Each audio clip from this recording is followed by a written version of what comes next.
حادث الآن في جماعة الإخوان المسلمين مرده في وجهة نظري الظاهر هو رفض مكتب الإرشاد لتصعيد عصام العريان، لكن هناك أسباب أعمق من ذلك بكثير. أولها أن الجماعة عاشت في تعتيم إعلامي كبير والآن أصبحت في دائرة الضوء. ثانيا أن هناك ضغوط أمنية شديدة على الجماعة قد أدت جعلتها على أبواب انفجار من الداخل. ثالثا أن هناك جيل جديد بدأ ينشأ وينشط داخل الجماعة يريد أن يحدثها، أن يجعلها أكثر ديمقراطية، أن يعيد صياغتها وهيكلتها بشكل أكثر حداثة.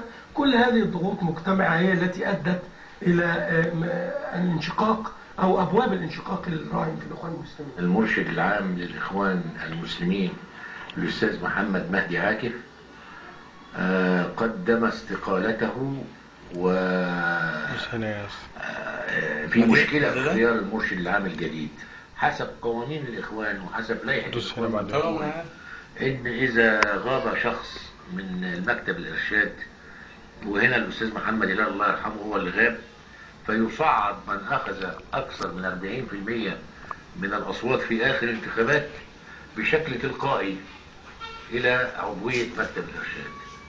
ما يحدث الآن في جماعة الإخوان المسلمين أنا شايف أنه نوع من أنواع المسرحيات الهزلية، لأن الجماعة بتحاول تظهر بصورة أن في طيارين، طيار تجديدي داخل الجماعة وطيار إصلاحي وطيار راجعي داخل الجماعة. لا، ده مش حقيقي.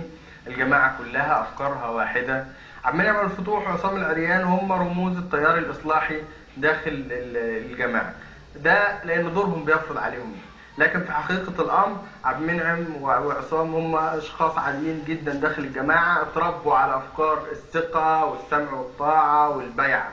فما فيش فكرة إن هو ديمقراطية. مجرد أن يصدر له أمر إن هو ما يتصعدش لمكتب الإرشاد، فمش هتصعد لمكتب الإرشاد، لأن هذه هي قواعد الجماعة اللي هو اتربى عليها طول الوقت وطول عمره. مكتب الإرشاد هو اللي بيختار أعضاء مكتب الشورى، ومكتب الشورى هم اللي بيختاروا أعضاء مكتب الإرشاد. العدد التوتال كله لن يتجاوز 100 شخص هم من يديرون الجماعة فقط لا غير. جماعة بهذا العدد بهذا الانتشار 100 شخص فقط هم من يديروا الموضوع من الألف إلى الياء، ليس إلي.